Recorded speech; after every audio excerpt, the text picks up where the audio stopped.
Hey guys, it's Peter, and I'm back. Of course I'm back. I'm not going anywhere. Boost.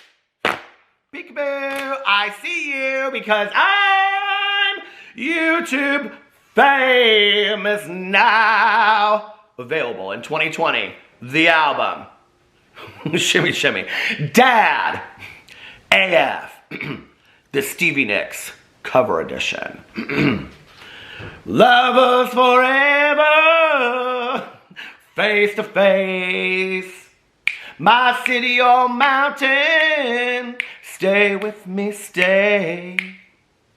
I need you to love me, I need you today. Please, would you be my leather, take from me my place. Anyway, how are you guys doing today? Oh my God, a little Stevie Nicks for you. Oh, I hope I don't have to cut some of that out, because sometimes they don't like a lot of singing in the YouTube videos, you know? But it's a cover, it's a cover. Oh my God, I wish I would get like written permission from Stevie Nicks, and I would get like a letter in the mail, and then she would say, you can use and cover any of my songs whenever you want. I would be like, oh my God, I get to sing her songs whenever I want on YouTube. Anyway, how are you guys doing today? Happy Saturday. I am having a fantastic Saturday today. Let me tell you why. Because I got my new red Starbucks matte limited edition Christmas cup. I'm so excited about it. She made her premiere on my family friendly. She made her premiere today on my review channel, where I reviewed the Starbucks Andes Mint Frappuccino. Now, I have to tell you something. Don't be jealous of this cup, first of all, okay? She was expensive. She was very expensive, and so many of you were so nice to reach out to me and say, I know your Starbucks, actually 5 of my Starbucks that I went to did not have this limited edition cup, okay? We're gonna call her Sheila. So anyway, Sheila take a bow. Oh my God, I love the Smiths so much. But anyway, so none of my Starbucks had Sheila, okay? But so many of you reached out to me and said that your Starbucks did have Sheila, and if I wanted you to buy Sheila for me, that would be real nice, right? I appreciate it, okay? I had already spent my hard-earned money on Etsy, so that was a waste of my money. I should just let one of you, so I didn't get upcharged the $50 for the more expensive cut. Do you know what I'm saying? But anyway, but I got Sheila, and I'm very happy. So, speaking of my review channel, I have to tell you, woo! Yesterday, I posted a video. So, I'm doing a new series on my review channel, and it's called Bad Movie Review Mondays. It's not really taken off real hot, okay? I think that might be my least viewed video on my review channel to date, is me announcing it. It will be here up on Monday, but I'm actually doing a huge giveaway over there. I thought a really cool giveaway, and all you have to do is you have to pick the first movie that you would like me to review. Okay, so the whole idea is I'm reviewing like really bad movies from like the 80s to today, okay? I mean, maybe even dive into the 70s, okay? And don't drop that, what's that, 7 Easy Pieces or whatever. I loved that movie back in the day. But anyway, with Karen Black, oh, I love that movie so much. 6 Easy Pieces, 5 Easy, what was that movie called? Y'all see Karen Black in, what's that show? The House of a Thousand Corpses, that show. Oh, Karen Black's fantastic. Anyway, so the 3 movies that you get to pick for are my childhood favorite movie that I aspired to be just like her, Angel. Honor student by day, prostitute at night. Or the second movie is Savage Streets, starring the illustrious Linda Blair from Exorcist. Or the third one, okay, is the one and only super famous Slumber Party Massacre that I have never seen before. So all you have to do is go over to that channel. You don't even have to subscribe or follow my Instagram or my Twitter, but that would be real nice, okay? If you drop your Instagram underneath there, it makes it easier for me to be able to find you, see, okay? Now, I am also doing the 12 Days of Christmas this year, which will start in the middle of December. Last year, I did a giveaway every single day, starting on Black Friday and going through, I think, the 25th of December last year. And so this year I decided that I was just going to do the 12 Days of Christmas. And I'm doing really fun giveaways. I have really exciting things over there. So anyway, but there's a really cool giveaway on my review channel. Go check it out. It's a very short video. It's like 10 minutes or something like that, okay? And all you have to do is put what your movie pick is, and you could win. It's a random pick, okay? So anyway, that's that. Now, why did I throw my fan? Do I throw my fan? Sometimes I do. But I need a lip gloss first. I have to tell you, I got on the Lunar Beauty website. Well, first of all, I'm getting ready to do a video on my review channel, not today, but here in the next week, of my 20 favorite things I purchased in 2020, and this lip gloss will definitely be on that 2020 list. Okay, but I have to tell you, I got up on the Lunar Beauty website because this is hands down the best lip gloss in the entire world. I don't care what anybody says, okay? And Enchantment is actually my favorite shade, but somebody had sent me Celine, and so I started using it, and I really, really like the Celine lip gloss. I really like the shade color of it and everything. But he has like 4 or 5 over there that I want to try as well. So I think I'm going to purchase some other ones and try some different ones. I may be giving some of these away this year. So anyway, all right. Let's talk about the drama. Before I do, I have to get my phone all ready for that. But I wanted to talk about something first. I wanted to, hold on just a second. I wanted to talk about my video that I made yesterday where I talked a lot about recovery and addiction, okay? I have to tell you, I sat in my car late last night in a parking lot when I got done vlogging, and I was reading the comments on that video. And I literally just had like tears streaming down my cheeks. And because you guys are so unbelievably kind to me and compassionate, number one. But number two, the fact that so many people dropped their sobriety dates, and we're talking about, you know, getting sober and what they had, like, their lives look like now as a result of that, you know, and this is the message that I want people to know out there, because there were also a lot of messages or comments from people saying, I'm not sober yet, but thank you, this is like pushing me in the right direction. And I got so many messages from people in DMs last night saying, you know, like, your video was really what I needed to hear yesterday, thank you. And I don't by any means think that I am the gatekeeper of the recovery community. I want everybody to know that. You know, just because I get sober in a 12-step program doesn't mean that that's how you have to get sober. There are many, many different ways, okay? But that's what works for me. But, you know, everything that I ever learned, or everything that I ever repeat, or everything that I ever say in my videos are just things that I have heard or been taught or learned from other people. And I'm passing them on, that hopefully somebody else can learn from that. And then you guys can take that and pass it on to somebody else, see? And it's just like this chain effect of people getting sober and lives being repaired. And so it was so cool to me yesterday when I saw all of that, right? Because when we get sober, this is what happens, right? Our lives are repaired. Our relationships are repaired. We get our families back. We get our friends back, okay? Some of us go to school. Some of us get our dream jobs. Some of us get jobs. Some of us can get apartments or houses or pets, right?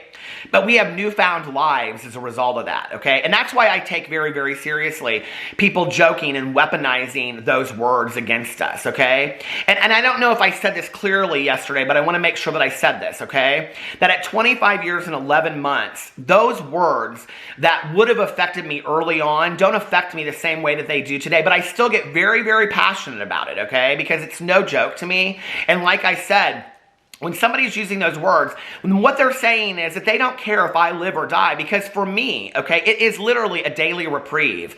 Every day I am just promised a daily reprieve. If I get up, I have to do the work every single day, just like everybody else, right? Or I might be the next person using. And there were a couple questions on there that people were like, do you really believe at 25 years and 11 months that if you drank a beer that it could lead you back to, you know, using? Like, do you really believe that?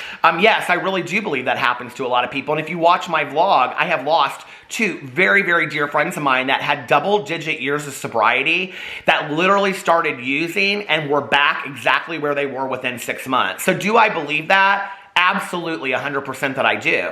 But I also don't know. And I don't know that if I pick up today and I have a sip of beer because I think I can handle it, that tomorrow I'm going to be hitting the crack pipe, because that's where it took me before, right? And that scares the hell out of me, because I don't want to end up there again. And quite frankly, I have too great of a life today. I have a life beyond my wildest dreams. Why would I give that up, you know, over possibly trying a substance that I don't really need in my life today? So when people out there want to use those words against us, that's why I say, call me a junkie all you want. Call me a crackhead. Call me an alkie. Call me an alcoholic. Call me a wino, whatever. But make sure that you put the words in recovery afterwards, because that's who I am today. I am a proud addict in recovery. And I am so thankful for my life that I have today. I have the coolest life in the entire world. And I want people to see that. I want people to know that you too can have that, right? And I just sat there and I read these comments, and it just was one person after another that was dropping their sobriety dates. And I just was like, this is what it is about, see?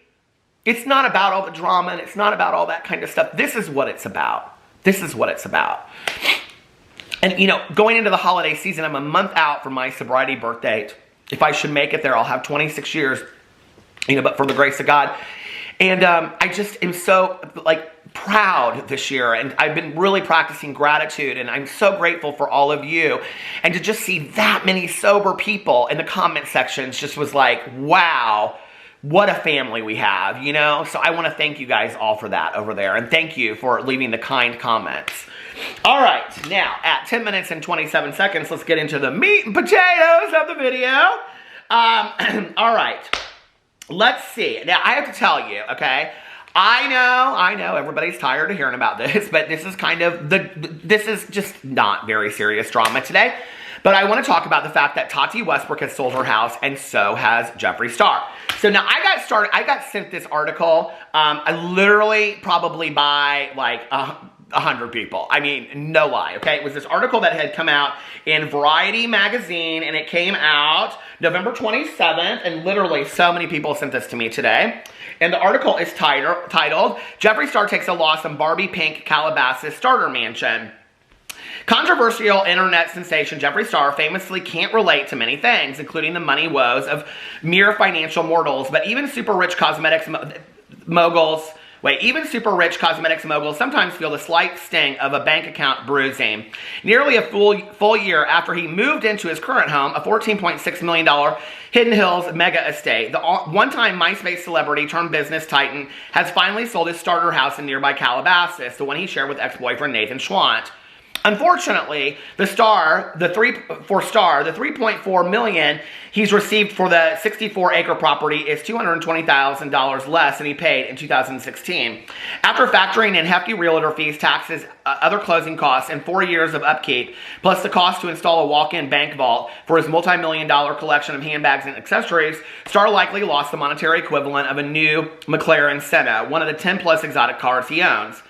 Of course, it's hardly surprising that the Star Palace took several months to sell. Outside of Angeline, there aren't many buyers looking for a Mediterranean-style Calabasas mansion whose innards have been hydro-dipped bubblegum pink. HGTV's decorative nightmare begins in the double... Okay, it goes on and on and on, talks about the house.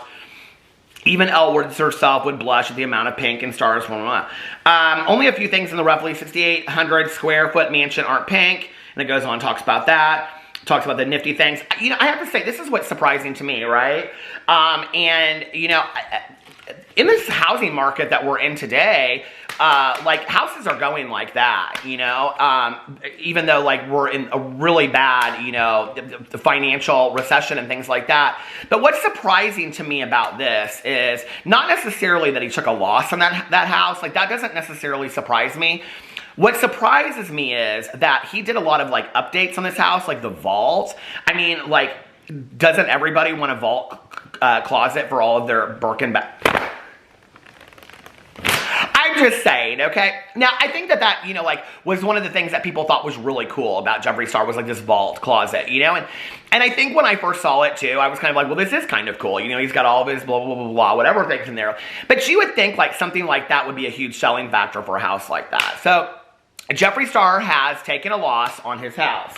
Now, what is interesting about that is that within a month of Jeffree Star selling his house, Tati Westbrook, oh, I had it all queued up. Tati Westbrook also sold her house. YouTuber Tati Westbrook, and this is from CBNC, YouTuber Tati Westbrook sells Sherman Oaks house. This is November 21st, 2020. After 2 months on the market and a healthy price chop, Tati Westbrook has succeeded in unloading, not a video, but a house, her Los Angeles home. The controversial YouTuber received $3.8 million from an, as yet, I have to say, okay, like, I went in and looked at all the pictures from Tati's house. I mean, I had seen Jeffree's house, right? And, you know, it was interesting because I got a comment, I just want to say this, I got a comment yesterday on the video, and somebody said something to me like, you know, you shouted out, like, the Sweet Boys, which is Andrew and Garrett and their podcast, but, like, I had come for Ryland's podcast. No, not really. I hadn't.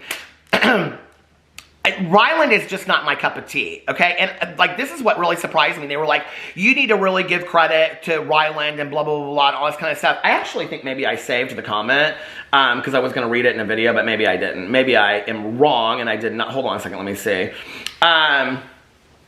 Let me see. I screenshot a lot of the people giving me. Okay, here it is. You say you're a variety show, but you won't even. Okay, first of all, I say I'm a variety show like the Carol Burnett show, okay? In that I do little kind of skits, like with the drama phone and whatever. Not a variety show like I am a variety of what the drama is over here. Whatever the drama is going on during the day, I'm going to talk about. So anyway, but she says, you say you're a variety show, but you won't even watch Ryland's podcast. I actually have watched Ryland's podcast. I talked about that when I covered it, which is what his basically is. He covers multiple topics, yet you rag on it all the time and only showed love of the Sweet Boys because I liked their podcast, okay? I'm trying to think of the guy that everybody always asks me. They're like, he's not a YouTuber. He's like a really oh shoot. Oh God, it's on the top of my tongue. He's like a really, really famous podcast guy that like so many of my like friends' husbands listen to. And I'm like, no, I'm a murderino, okay? I listen to my favorite murderer. I don't like Ryland's podcast. It's not interesting to me, okay? The Sweet Boys one, they're fun to listen to, you know? Am I not allowed to have my own like what I enjoy and what I don't? So she goes on to say, and only showed love of the Sweet Boys, which I love as well, but even they have admitted that their first two shows are nonsense and they didn't cover any kind of topic. Just random thoughts spewing out. Your bias is definitely showing. No, it's not bias. It's personal opinion and personal what I like. I don't enjoy listening to Ryland's podcast. It's not enjoyable to me. But I like Garrett and Andrew together. Just like back in the day, I used to listen to Tyler Oakley and Corey Cole on Psychobabble. Like, their rapport together was really fun to listen to. It's a personal choice of what somebody listens to. So drop your favorite podcast in the... Rogan, that one. That's who it... Seth Rogen. Everybody listens to that Seth Rogen. Gaga maggot. I can't stand that Seth Rogen podcast. I have tried. And people recommend to me all the time to listen to, like, murder podcasts. And I'm like, I don't... Like, there's one with something sword. I don't like it. I don't enjoy it. I'm a murderino. My favorite murder is my favorite podcast of life, right? So when people, and I don't listen to tons of podcasts, so when people like say that to me, they're like, oh, you're so unfair. No, it's just like a personal like or don't like, you know? Like, I don't love cats, so I don't go and watch a lot of cat videos, but you better bet your butt I watch a lot of dog videos. Oh, don't come for me. So anyway, Jeffree Star has taken a loss on his house. Now, it says underneath here, if you go into this article, that Tati Westbrook, this is what I was going to say. I went and looked at her house. Her house was gorgeous, but that's more of a personal opinion of what I would rather live in. I would rather live in Tati's house that she had and how it was decorated than I would Jeffree's, okay? It's just a personal opinion of what I like better. Do you get it? Okay. So, after 2 months on the market at a healthy price chop, Tati Westbrook has succeeded in unloading, I did it again, her Los Angeles home. The controversial YouTuber received $3.8 million. Do you think it's so funny that she's called the controversial YouTuber when a year ago she wouldn't have been called that? YouTuber received $3.8 million from an as yet unidentified buyer for the leafy Sherman Oaks estate. That's exactly $500,000 more than she and her husband, James Westbrook, paid for the place 6 short months ago. Cited Min Block on one of the neighborhood's best streets. The walled and gated modern farmhouse was built, and I love all that whole look. It was built in 2016 by a local developer. The Westbrooks moved in circa 2017, at first electing to rent from the previous owner in spring 2017. They hired YouTube famous design duo Mr. K to transform the property's detached guest house, which didn't Jeffree Star also do that as well, I think, into a slick storage, used Mr. K to decorate part of his house, into a slick storage room filming studio for Tati's videos. Because the quarter-acre lot is notably long and narrow, the house itself is likewise long and narrow, and then it goes on and on and on. So anyway, Tati won and Jeffree lost, and that's my title. It's not clickbait. See, she won, she got more money, and Jeffree lost because he lost more money. It's drama. What am I gonna say? It's drama. It's tea. Don't hate me. Anyway, I love you guys so much, and I will see you tomorrow. Bye.